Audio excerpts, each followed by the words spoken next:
This is called Oh God, My Eye, and I wrote it on a day a few months ago after a very bad thing happened.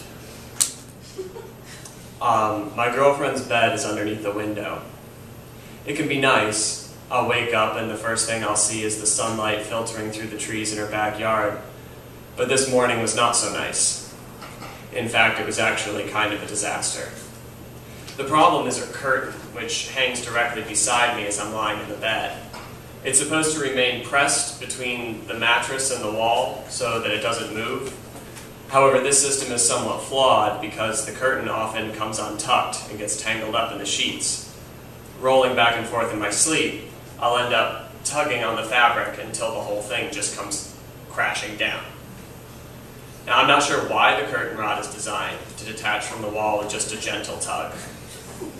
Perhaps the manufacturers foresaw this situation and wanted to prevent me from ripping my girlfriend's curtains. Regardless, it's very startling.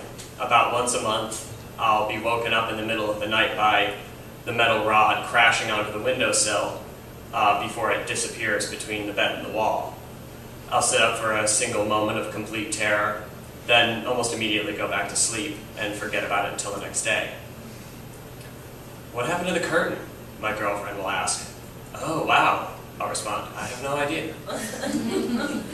She'll roll her eyes and put the rod back up, in essence, reloading it for the next time I toss a little in my sleep and pull the trigger. In retrospect, I probably should have realized that this pattern would lead to catastrophe. I was fast asleep early this morning when the pole came down again, but it did not land on the windowsill. Instead, it rotated into a vertical position and then dropped directly into my face. Now, it almost goes without saying that this caused the dream I was having to take a very abrupt turn of events. I was standing in a Wendy's, trying to convince a giraffe not to run for mayor of Cleveland. And suddenly I noticed that Mike Tyson was standing behind us, looking very furious. And before I even had time to think, wait, what is he doing here? Bam! He's socking me in the face as hard as he can. That's what Mike Tyson is doing here.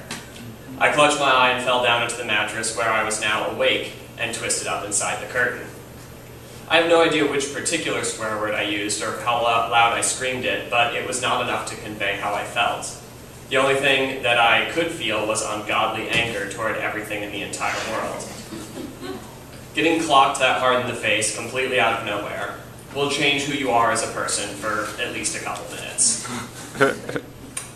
Oh God, my girlfriend cried, opening her eyes. Are you okay? I hate life, I yelled.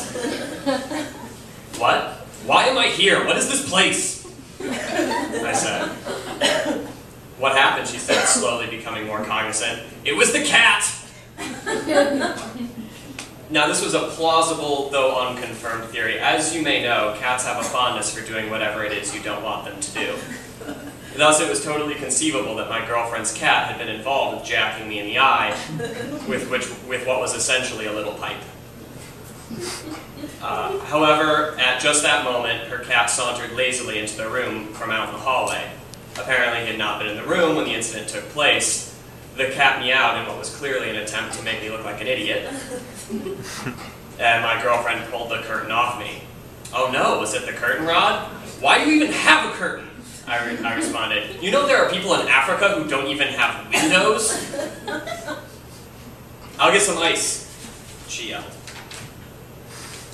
And it was very nice of her to help, even though I was saying cruel things that didn't make any sense.